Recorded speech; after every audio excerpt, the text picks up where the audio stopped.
नमस्कार। भारत के पड़ोसी देश से संबंधित जो चर्चा हो रही थी पिछले क्लास में, उसका ये तीसरा और अंतिम भाग है।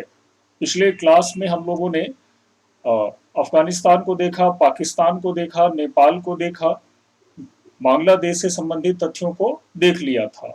अब चूंकि क्लास पीछे ज़्यादा बड़ा हो गया था, इसलिए इसको अलग से बनाकर देना पड़ रहा है। तो इस क्लास में भी बहुत महत्वपूर्ण सेक्शन है, उनको ध्यान में रखिए। इसमें हम लोग श्रीलंका, मालदीव और चीन से संबंधित तथ्यों पर विचार करेंगे। और चलते हैं पड़ोसी देश। सबसे पहले हम लोग अब चीन के बारे में देखेंगे आज। और चीन के बारे में थोड़ा सा कल चर्चा हो रहा था, उसको आगे बढ़ाते हैं फिर से कि देखो, चीन जो है हमारे देश भारत के पड़ोस में स्थित सबसे बड़ा देश है।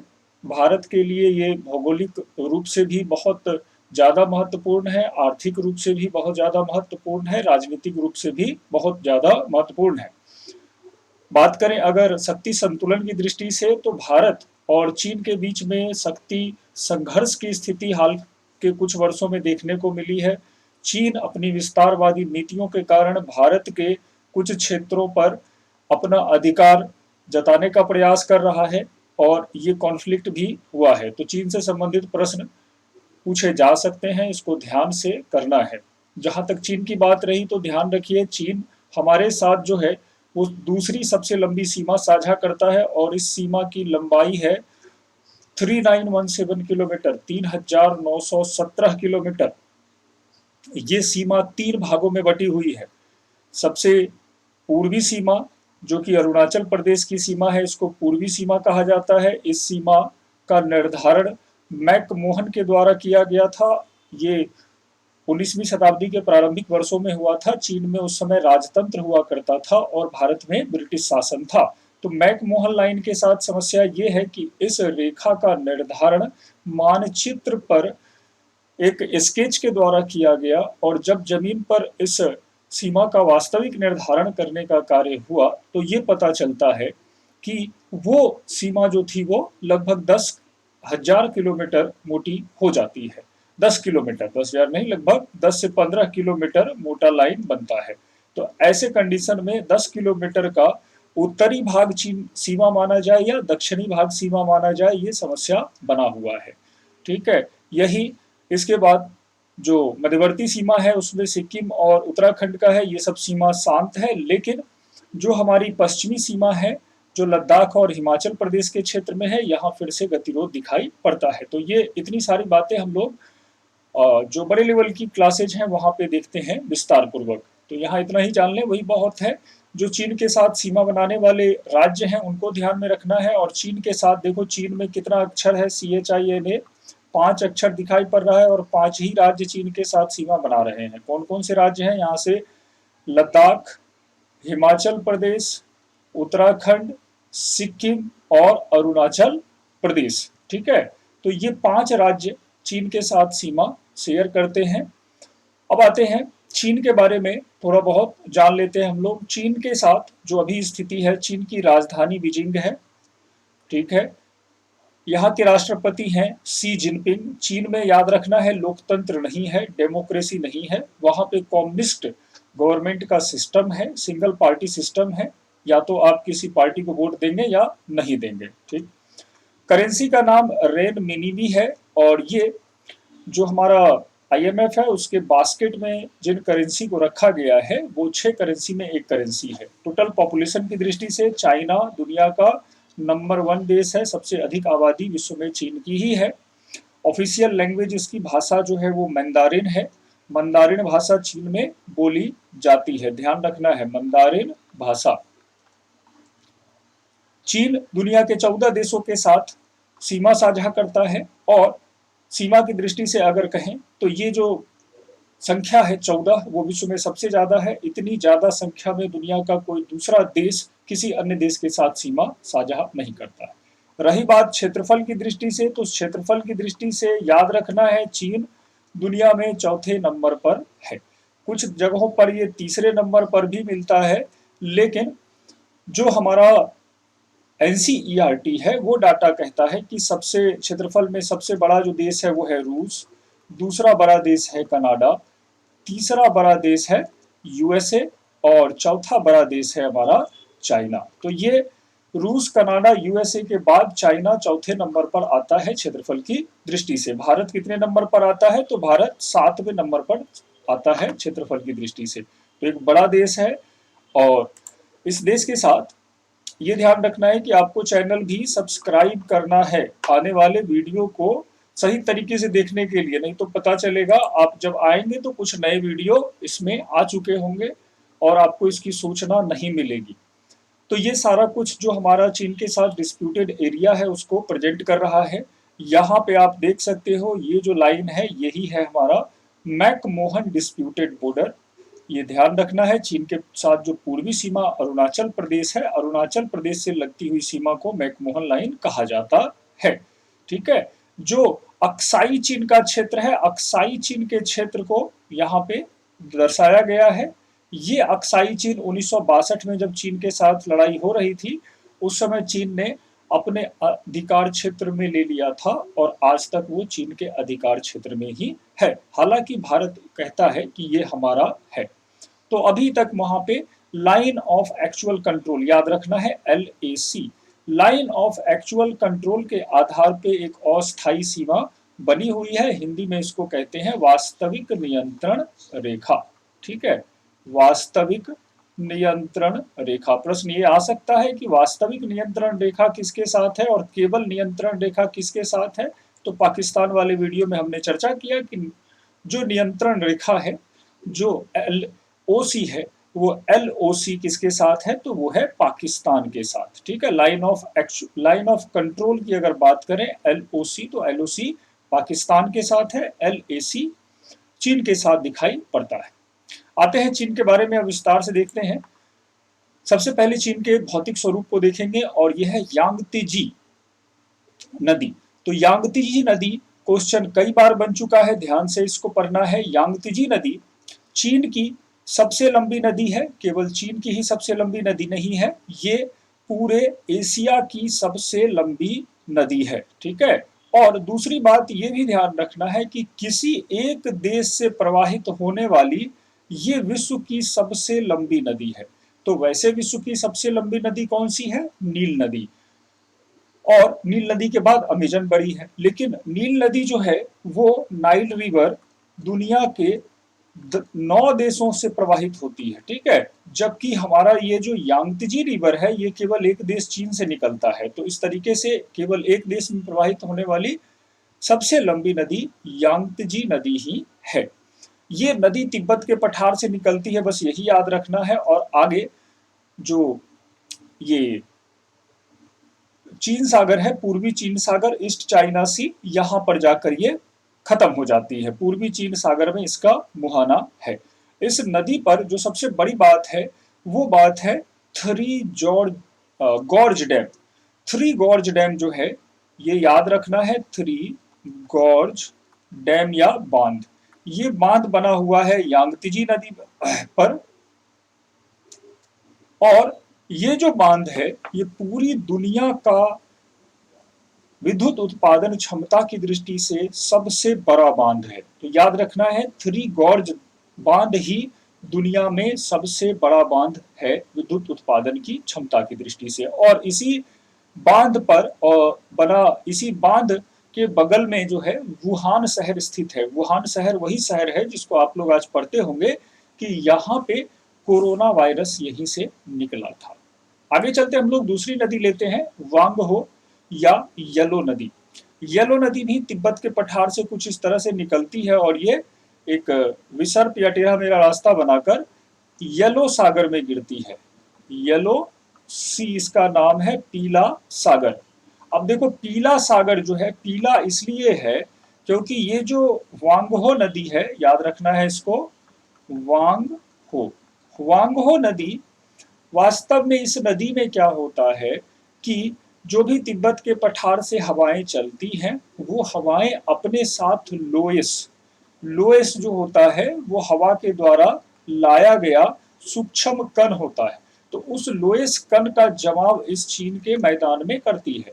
यही लोएस या छोटे छोटे बालू के कण बाद में हवाओं के साथ इस नदी के पानी में मिलते चले जाते हैं और इससे पानी का रंग बदल कर पीला हो जाता है। तो यही हुआंगहो नदी जब अपना पानी इस पीला सागर के खाड़ी क्षेत्र में गिराती है तो इसका पानी का रंग पीला हो जाता है। अब यहाँ पे ध्यान रखना है, हुआंगहो नदी को चीन का शोक कहा जाता था, सौरो ऑफ चाइना कहा जाता था। कारण ये था कि यहाँ पे बाढ़ की समस्याएं बहुत थी। सौरो ऑफ चाइना से ही याद रखिएगा, जैसे हमारे यहाँ कहा जाता है बंगाल का शोक, सौरो ऑफ बंगाल, तो ये किस नदी को कहा जाता है? दामोदर, क्योंकि दामोदर नदी में बहुत ज्यादा बाढ़ आता था। इसी तरह से कोसी नदी को बिहार का शोक कहा जाता है, तो कोसी नदी में भी बहुत ज्यादा बाढ़ आया करता था। तो इस तरह की जो नदियां बाढ़ प्रभावित थी उनको शोक या कहो तो दुख या चिंता के रूप में देखा जाता था, क्योंकि जब भी पानी ज्यादा होता था तो आसपास के क्षेत्रों में पानी भर जाया करता था। ठीक है, क्लियर है? आते हैं, ये जो येलो रिवर है ये चीन की दूसरी सबसे लंबी नदी है। ठीक है, और ये जो गिरती है, येलो सी तो है ही इसका, लेकिन येलो सी का जो छोटा भाग है उसका नाम है बोहाई। बोहाई या बोहाई की खाड़ी भी इसको कहते हैं। तो ये फैक्ट ध्यान रखिएगा। चलते हैं आगे हम लोग। चीन में दो बड़े मरुस्थल स्थित हैं, एक मरुस्थल है गोबी का मरुस्थल और दूसरा है तकला मकान। जो गोबी का मरुस्थल है ये एशिया का दूसरा बड़ा मरुस्थल है, जो केवल चीन में नहीं फैला हुआ है बल्कि इसका कुछ पार्ट जो है वो आप मैप में भी देख रहे होंगे, मंगोलिया में फैला हुआ है। तो ये चीन और मंगोलिया दोनों में फैला हुआ है आपका गोबी मरुस्थल। ठीक है, और अगर हम बात करते हैं बाकी दुनिया भर के मरुस्थल की दृष्टि से तो ये दुनिया का छठा बड़ा मरुस्थल दिखाई पड़ता है। आते हैं अगला मरुस्थल जो ध्यान रखना है पीटी के पॉइंट ऑफ व्यू से, वो है तकला मकान मरुस्थल। तकला मकान, ये कई बार क्वेश्चन आ चुका है, तकला मकान कहाँ स्थित है? ये पीवीआई है, ध्यान रखिएगा। तकला मकान मरुस्थल पूरी तरह से चीन में स्थित है, चीन के जिनजियांग प्रांत में स्थित है। इसको कहा जाता था प्लेस ऑफ नो रिटर्न, मतलब कि अगर एक बार यहाँ चले गए तो वापस आने का रास्ता नहीं मिलेगा, पानी की कमी से लोग मर जाएंगे। आते हैं आगे।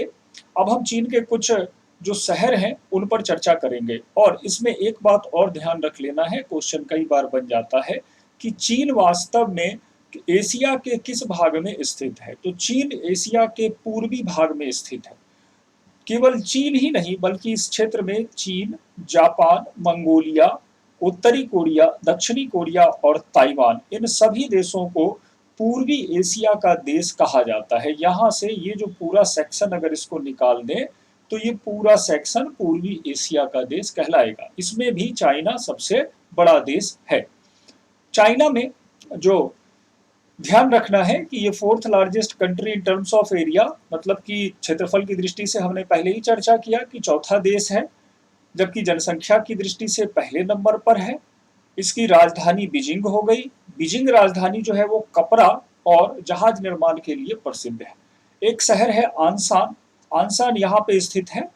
यहाँ पे तो आनसान को कहा जाता है चीन का स्टील कैपिटल, चीन की इस्पात राजधानी, क्योंकि वो लोहा इस्पात उद्योग के लिए प्रसिद्ध है। ये जो आनसान है ये पड़ता है सेनयांग, तो सेनयांग पड़ता है, उस सेनयांग उस राज्य का नाम है, प्रांत का नाम है, और उस प्रांत में आनसान स्थित है। जैसे मान लो कोई कहे कि भाई झारखंड और जमशेदपुर, तो झारखंड में ही तो जमशेदपुर है, तो इसी तरह से ये जो आनसान है ये आपका सेनयांग में स्थित है। तो थोड़ा सा इसको ध्यान रखें, ये सब लोहा अयस्क के उत्पादन के लिए प्रसिद्ध क्षेत्र है। क्वेश्चन बनता है, ये चीन की राजधानी बीजिंग का एक ओवरव्यू है, फोटो है, बहुत अच्छे तरीके से वहां पे सड़कों का ये जाल ग्रिड सिस्टम दिखाई पड़ रहा है, ट्रैफिक मैनेजमेंट बहुत अच्छा था। कुछ और शहर ले लेते हैं हम लोग। अब लेते हैं अगला संघाई। देखो संघाई जो है, ध्यान रखना है संघाई के बारे में, संघाई यहाँ पे स्थित है। यांगतिजी नदी जो है जब इस तरीके से जाती है तो यांगतिजी नदी के ठीक मुहाने पर आपको संघाई शहर दिखाई पड़ता है। ये यांगतिजी नदी है, कुछ ऐसे जा रही है, यांगतिजी पर ही वुहान दिखाई पड़ा, और यांगत्जी नदी के मुहाने पर ही संघाई दिखाई पड़ता है। अब ये जो संघाई है, ये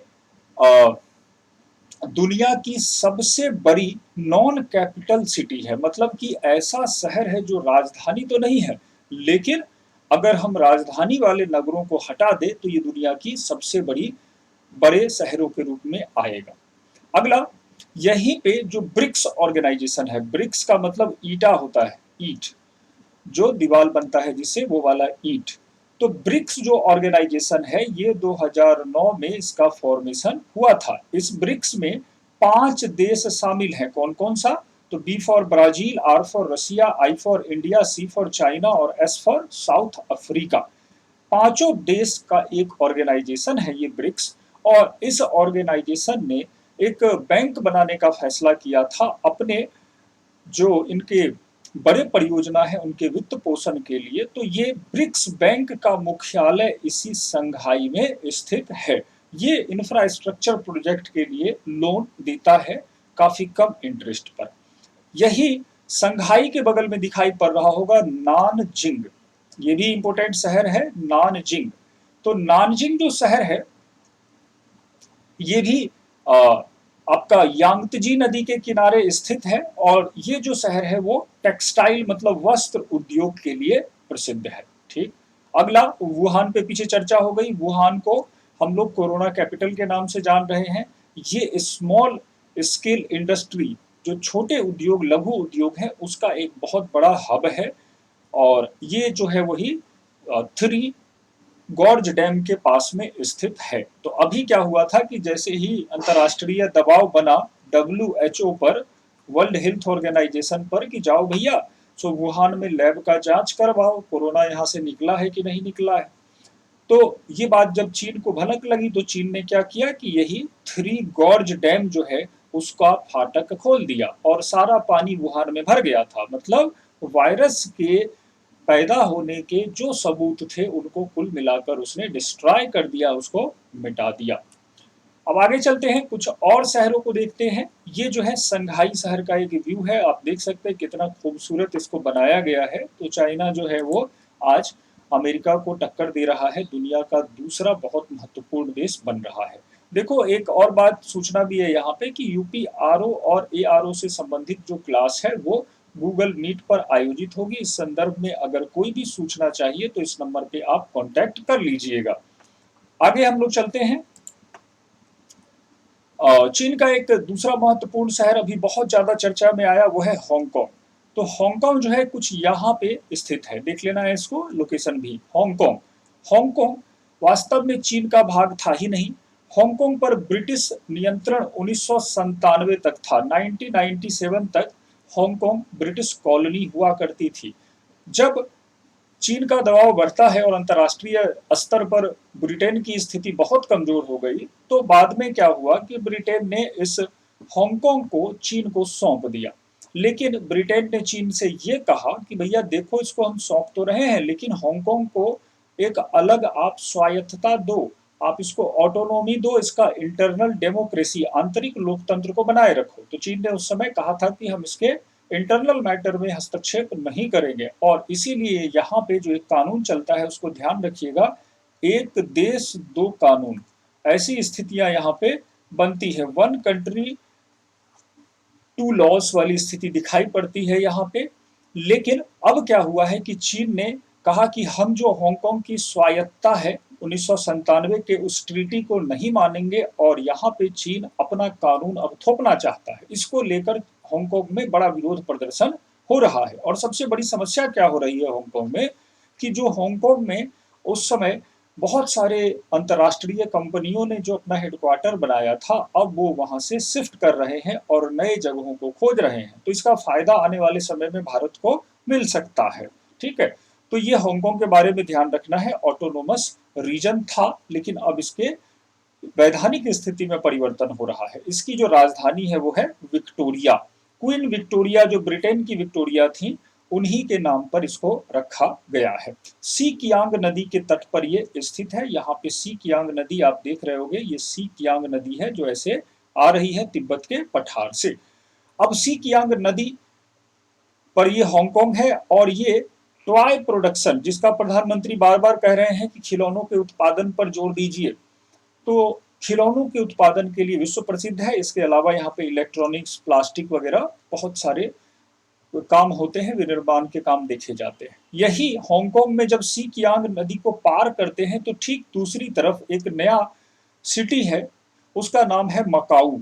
याद रखना है मकाऊ, यही चीन का शहर है। और ये मकाऊ शहर जो है ये भी हांगकांग का जुड़वां शहर है और कुल मिला के बहुत ही ज्यादा डेवलप सिटी है। ये पुर्तगीज कॉलोनी हुआ करती थी और ये भी जो था वो सी कियांग नदी के तट पर स्थित है। तो ये सारे शहर देख ध्यान रखिए। ये जो है वो मकाऊ शहर का एक व्यू है और ये पीछे वाला ये पूरा मकाऊ शहर है। अगला हम लोग चलते हैं चीन के बारे में। हम लोगों को कुछ इतनी ही जानकारी ध्यान में रखनी थी। अब हम लोग चलेंगे अपने दूसरे पड़ोस के देश में और ये है श्रीलंका। देखो श्रीलंका वही देश है जहाँ पे रावण हुआ करता था, जहाँ पे मेघनाद और कुंभकर्ण हुआ करता था। अभी तुरंत रामायण खत्म हुआ है तो वही श्रीलंका है। ये श्रीलंका भारत से अलग होता है। ये पाक स्ट्रीट लिखा हुआ है तो यही पाक स्ट्रीट से भारत और श्रीलंका दोनों अलग होते हैं, ध्यान रखना है। यहीं पे ये एडम्स ब्रिज है जिसको हिंदी में कहा जाता है आदम पुल।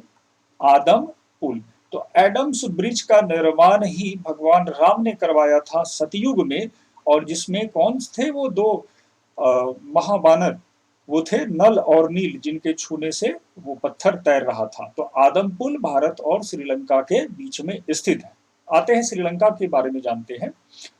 तो श्रीलंका को हिंद महासागर का मोती कहा जाता है, पर्ल ऑफ इंडियन ओशियन, क्योंकि इसका आकार जो है कुल मिला के मोती की तरह दिखाई पड़ता है। राजधानी इसकी बदल गई है, इसकी नई राजधानी हो गई है श्री जयवर्धनपुरा कोट्टे। याद रखना है श्री जयवर्धनपुरा कोट्टे। श्री जयवर्धनपुरा कोट्टे जो है, यहाँ पे कोट्टे दिखाई पड़ रहा होगा, छोटा सा ये मिट गया है, अभी पीछे आ गया है। तो श्री जयवर्धनपुरा कोट्टे कोलंबो का ही एक म्यूनिसिपल एरिया है और इसको नया राजधानी के रूप में डेवलप किया गया। कारण ये रहा कि कोलंबो में जो पुरानी राजधानी थी वहां पे आबादी इतनी ज्यादा हो गई कि कॉन्जेशन होने लगा, इतनी ज्यादा वाहनों की संख्या, जनसंख्या वगैरह हो गई, तो व्यवस्थित रूप से काम नहीं हो पा रहा था। नई राजधानी जयवर्धनपुरा कोट्टे। श्रीलंका की करेंसी श्रीलंकन रुपीज है, याद रखने की कोई बहुत आवश्यकता नहीं है। जो राष्ट्रपति है वहां पे गोटाबाया राजपक्षे। गोटाबाया राजापक्षे, ये हैं गोटाबाया राजापक्षे, यही वहां के राष्ट्रपति हैं, ठीक है। और ये पुराने राष्ट्रपति और इस गोटाबाया के भाई हैं और इनका नाम है महिंद्रा राजापक्षे। महिंद्रा राजापक्षे पक्षे महिंद्रा राजपक्षे जो है ये यहाँ के प्रधानमंत्री हैं, ठीक है। पहले ये राष्ट्रपति हुआ करते थे। तो अभी स्थिति ये है कि भारत और श्रीलंका के बीच में संबंध अच्छे हैं। हालांकि स्थितियां महिंद्रा राजपक्षे के साथ दूसरी है। महिंद्रा राजपक्षे थोड़ा सा चाइना की ओर जो है वो उनका झुकाव ज्यादा है। महिंद्रा राजपक्षे ही वो व्यक्ति हैं जिन्होंने श्रीलंका में दुनिया का सबसे बड़ा और सबसे खतरनाक आतंकवादी ऑर्गेनाइजेशन होता था LTTE, ठीक है, liberation of Tamil tiger Eelam, इसको और इसके हेड प्रभाकरण को जड़ से खत्म करने का काम किया था, ठीक है। तो आज भी उसको लेके संयुक्त राष्ट्र संघ में विवाद चल ही रहा है। ये जो LTT ऑर्गेनाइजेशन था ये इसके जाफना प्रायद्वीप पर स्थित था। याद रखिएगा जाफना प्रायद्वीप कहाँ है, श्रीलंका में। और यहाँ पे तमिल मूल के लोग ज्यादा रहते हैं, तो तमिलनाडु के बगल में है, तो वहां पे बहुत पुराने समय से लोग जो थे वो माइग्रेट होते चले गए, वहां पे बसते चले गए। श्रीलंका की कुल आबादी 2,18,00,000 है, तो बहुत ज्यादा आबादी नहीं है। श्रीलंका के बारे में इस डायग्राम में देखिए कुछ चीजें बहुत स्पष्ट हैं। वो है पिद्रुथा गाला, ठीक है, ये बीच में है। ये श्रीलंका का सबसे ऊंचा पर्वत चोटी है। यहीं पे एडम्स पीक दिख रहा होगा, ये कई बार क्वेश्चन बना है। एडम्स पीक को हिंदी में भी एडम्स पीक ही कहा गया। श्रीलंका की दूसरी महत्वपूर्ण चोटी है, ठीक है। याला नेशनल पार्क भी ध्यान रखिएगा, श्रीलंका में ही है याला नेशनल पार्क। और विलपातू नेशनल पार्क भी श्रीलंका में ही स्थित है। तो ये तो कुछ उसके इंपॉर्टेंट प्लेसेस हो गए, इसको हम लोग सीक्वेंस से करेंगे। श्रीलंका के बारे में सबसे पहले इसका जो प्रमुख शहर है उसको देख लेते हैं। तो श्रीलंका का सबसे प्रमुख शहर श्री जयवर्धनपुरा कोट्टे, ये श्री जयवर्धनपुरा कोट्टे यहाँ पे स्थित है, बिल्कुल कोलंबो के पास में ही स्थित है। ये नई राजधानी बनी है और सैटेलाइट शहर है कोलंबो का। दूसरा आया कोलंबो। कोलंबो श्रीलंका की अभी भी श्रीलंका की एग्जीक्यूटिव और जुडिशियल राजधानी है, मतलब कि न्यायिक राजधानी आज भी श्रीलंका उसी कोलंबो में बनाकर चल रहा है। अगर क्वेश्चन पूछता है राजधानी कहाँ है, तो राजधानी जयवर्धनपुरा कोट्टे ही है, क्योंकि विधायिका की जो राजधानी होती है उसको प्रमुखता मिलती है। ठीक है, और साथ में जो कोलंबो है वो श्रीलंका का बहुत बड़ा बंदरगाह भी है, सबसे बड़ा बंदरगाह यही है। यहीं पे एक शहर और देखना है, हम्बन टोटा। हम्बन टोटा, देखो हम्बन टोटा में क्या हुआ है कि जब जब ये राजपक्षे सरकार था, महिंद्रे राजपक्षे जो पुराने समय में थे, तो उस समय उन्होंने चीन के साथ समझौता किया था और चीन ने कहा था कि देखो भाई ऐसा है कि हम यहाँ पे आपके लिए एक बंदरगाह का निर्माण कर देंगे, पोर्ट बना देंगे, लेकिन शर्त ये होगा कि इस पोर्ट का 99 वर्षों तक यूज हम करेंगे। जैसे हमारे यहाँ जो सड़क बनता है तो सड़क पे देखते हैं टूल ब्रिज बना होता है जगह जगह पर, तो क्या होता है कि कंपनियां, मल्टीनेशनल कंपनियां आती हैं और सड़क बना दिया। अब टूल ब्रिज के माध्यम से वो धीरे धीरे धीरे पैसा वसूल करती है। उसी तरह चीन ने कहा कि हम जो है हम्बन टोटा बनाएंगे और 99 वर्षों तक इस पर जो भी जहाज वगैरह आएगा उससे सारा टैक्स वगैरह हम लेके अपना पैसा निकाल लेंगे। महिंद्रा राजपक्षे ने कहा ठीक है भैया, बहुत बढ़िया बात है, करो ऐसा, हमारा भी डेवलपमेंट होगा, 99 साल बाद तो ये श्रीलंका का ही हो जाएगा। लेकिन चीन के साथ समस्या क्या है कि जब वो बनाता है तो कुल मिलाकर अपने सामरिक स्ट्रेटजिक जो उसकी महत्वाकांक्षा है उसको भी पूरा करने का प्रयास करता है, और यही हुआ। यहाँ हम्बन टोटा में अभी हाल ही में चाइना का एक सबमरीन, मतलब कि उसका एक पानी के नीचे चलने वाला जो जहाज होता है वो, और वो भी न्यूक्लियर सबमरीन यहाँ पे नोटिस किया गया, आइडेंटिफाई किया गया इंडियन नेवी के द्वारा। तो जैसे ही नोटिस किया गया, श्रीलंका सरकार को पूछा गया कि भाई ये कैसे यहाँ पे लंगर डाल लिया, तो उस समय ये विवाद हो गया। अब स्थिति ये बनी है कि भारत सरकार दबाव दे रहा है कि जितनी जल्दी हो सके इससे आप ट्रीटी कैंसिल करिए, नहीं तो हमारे भारत पर इससे जो है एक खतरा आ सकता है। भारत, एक बात ध्यान रखना, भारत जो बंगाल की खाड़ी है यहाँ पे एक पॉलिसी लेकर चलता है जिसका नाम है आयरन गेट, लोहे की दीवार। आयरन गेट पॉलिसी लेकर चलता है और भारत किसी दूसरे देश को इस बंगाल की खाड़ी में हस्तक्षेप करने का कोई अधिकार नहीं देता है। ठीक है, तो ये ध्यान रखना है हम्बन टोटा से। अगला हम लोग चलते हैं, ये लोकेशन है पूरा श्री जयवर्धनपुरा कोट्टे का, बहुत अच्छे तरीके से इसको डेवलप किया गया। ये हमारा कोलंबो पूरा दिखाई पड़ता है। आगे आओ, अब चलते हैं, दो तीन और शहर लेते हैं, दो तीन और पॉइंट लेते हैं। इसमें पिद्रुथा गाला, याद रखिएगा पिद्रुथा गाला पूछा गया है और पूछा भी जाएगा। तो ये पिद्रुथा गाला बिल्कुल चीन में, बिल्कुल मध्य में श्रीलंका के दिखाई पड़ रहा है।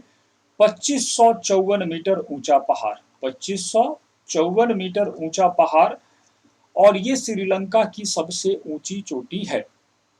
ठीक है, यही पिद्रुथा गाला के बगल में जो पहाड़ है उसका नाम है एडम्स पिक, एडम्स पिक या आदम चोटी। ये आदम चोटी ही श्रीलंका में चर्चित है, पूछा भी गया है। तो ये दूसरा प्रमुख पहाड़ है, लेकिन ये सबसे ऊंचा नहीं है।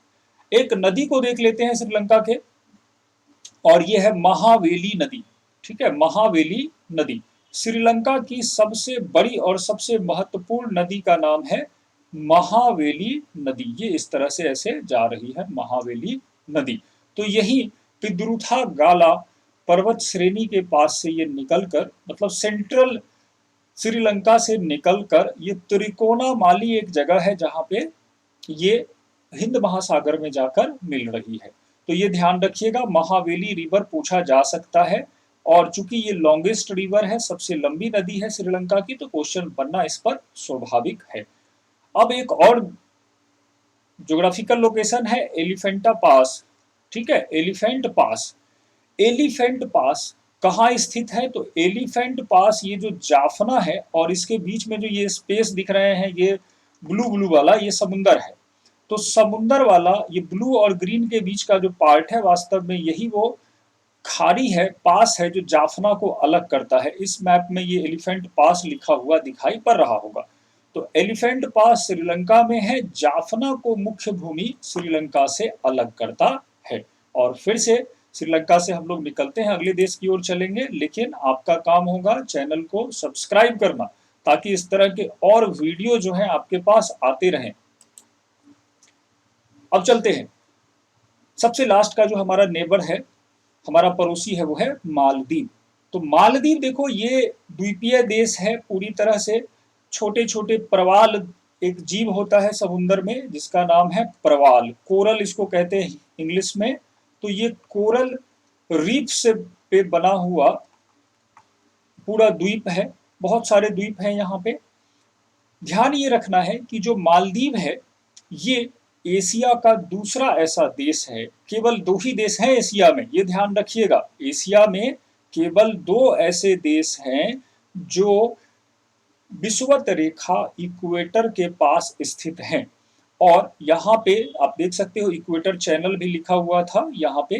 तो यहाँ से इक्वेटर गुजरता है इसके बीचों बीच से। अभी इसको और दिखाएंगे मैप पे, तो ध्यान रखना है। एक देश मालदीव है जहाँ से विषुवत रेखा गुजरती है, और दूसरा देश है इंडोनेशिया।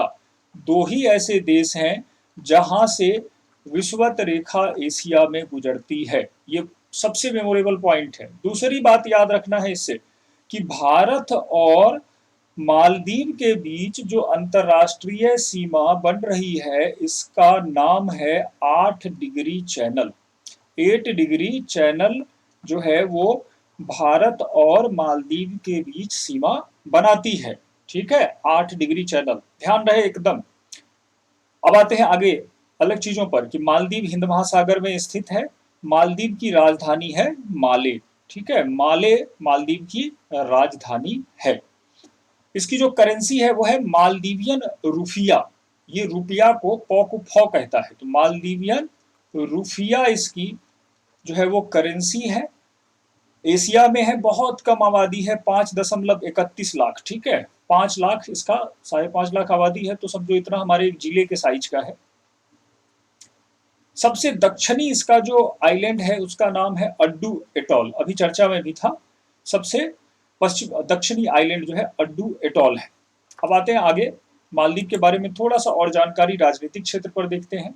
देखो, मालदीव जो था वो यूनाइटेड किंगडम से 1965 में आजाद हुआ, लेकिन यहाँ पे एक तरह से तानाशाही स्थापित हो गई थी। लगातार 30 सालों तक एक ही शासक यहाँ पे थे।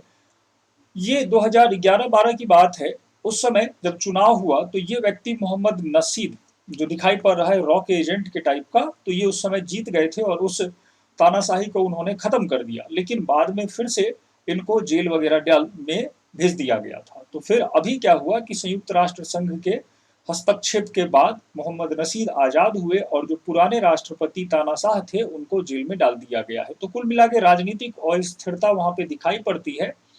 यहाँ अभी वर्तमान समय में जो राष्ट्रपति हैं उनका नाम है इब्राहिम मोहम्मद सोलिह। इब्राहिम मोहम्मद सोलिह, सोलेह याद रखना है, सोलेह। सोलेह जो है ये है सोलेह। और मोहम्मद नसीद जो लोकतंत्र के वहां पे प्रणेता रहे, जिन्होंने स्थापित किया था, वो यहाँ के अभी जो है वो स्पीकर हैं। मजलिस कहा जाता है इसके संसद को। तो इस मजलिस के ये अभी अध्यक्ष है मोहम्मद नसीद। अब देखो, मोहम्मद नसीद प्रो इंडियन है। जब भी मोहम्मद नसीद बनते हैं मालदीव के शासक, तो मालदीव और भारत के बीच में संबंध बहुत अच्छे हो जाते हैं। ठीक है, तो ये 2-3 बातें हैं, ध्यान रखना है मालदीव के बारे में। अब मालदीव का अगर कुछ देख लें, अगर इसके शहरों को और कुछ चर्चित स्थानों को, तो इसमें 2-3 चर्चित स्थानें दिखाई पड़ती हैं। कि देखो, क्षेत्रफल की दृष्टि से एक और पॉइंट यहाँ पे ध्यान रखिएगा। क्षेत्रफल की दृष्टि से एशिया का सबसे छोटा देश है ये, क्षेत्रफल की दृष्टि से। और पॉपुलेशन की दृष्टि से दूसरा ब्रुनेई के बाद आता है। ठीक है, माले माले इसका कैपिटल हो गया। हम लोग पहले ही देखे कि माले एटॉल पे ये कैपिटल बना हुआ है, टूरिज्म डेस्टिनेशन है। अड्डू एटॉल जो हम लोग देख रहे थे यही है अड्डू एटॉल, और अड्डू एटॉल इस इक्वेटर के बिल्कुल दक्षिण में है।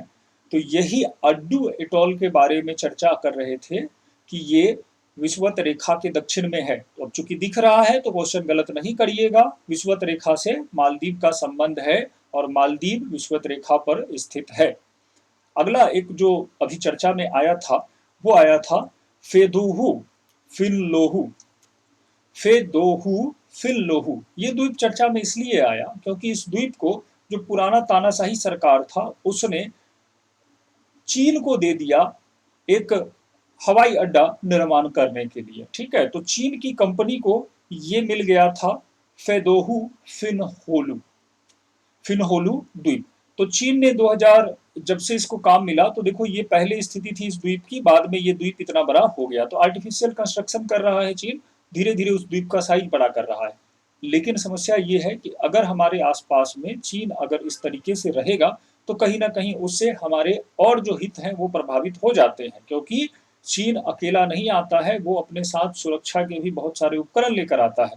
तो थोड़ा सा यहाँ पे भारत की चिंता बढ़ती है। ये सारी बातें हम लोग मालदीव के संदर्भ में देख लिए। और ये मालदीव का एक देखो इस तरीके से ये लोग रिसोर्ट बनाते हैं, यहाँ कभी भी जाएंगे तो कुछ पैसा लेके ये रहने के लिए देंगे। बढ़िया इसका समुद्र का पूरा आनंद लीजिए, सैर सपाटा करिए और यूपी पीठ में सफल हो जाइए, तो फिर उसके बाद हनीमून मनाने भी जाइए। तो कुल मिला के मालदीव जाया जा सकता है, जाने लायक जगह है, बहुत खर्चा भी नहीं लगेगा। ये क्लास मैं यही खत्म कर रहा हूँ। आने वाले क्लास में आपको यूपी पेट के बारे में और भी जो चीजें हैं जो भी फैक्चुअल हैं, देखो बहुत सारे फैक्चुअल ऐसे इंफॉर्मेशन हैं जो मान लिया जाता है कि चलो ये तो हमको याद ही है, लेकिन जब क्वेश्चन आता है तो वही क्वेश्चन गलत करते हैं और फिर माथा पीटते हैं कि भाई यही क्वेश्चन गलत हो गया। तो इस बार ये गलती नहीं करेंगे, पूरे सीक्वेंस के साथ सारी छोटी छोटी चीज़ों को पढ़ेंगे। जहां आपको दिक्कत लग रही है, कोई बात समझ में नहीं आ रही है, आप कमेंट बॉक्स ओपन है, कमेंट करिए, उस पर कुछ जो भी होगा अगले वीडियो में मैं सॉल्व करने का प्रयास करूंगा। जिनको एक स्पेशल क्लास करना है यूपी ट्रिपल एस सी पेट के लिए गूगल मीट पर, तो वो इस नंबर पे कॉल करके पूरा डिटेल पता कर सकते हैं। ठीक है, तो ऑनलाइन के बारे में ज़्यादातर यही समझ के चलिए कि अब हम लोगों को ऑनलाइन के साथ फेमिलियर होना पड़ेगा। कोरोना का थर्ड वेव भी आ रहा है, आज ही न्यूज़ मिला है। कुल मिला के ये एग्ज़ाम हो भी जाए आने वाले समय में, बिना इंटरनेट के हमारी पढ़ाई प्रतियोगिता परीक्षा की तैयारी आसान नहीं होने वाली है। ठीक है, तो धन्यवाद।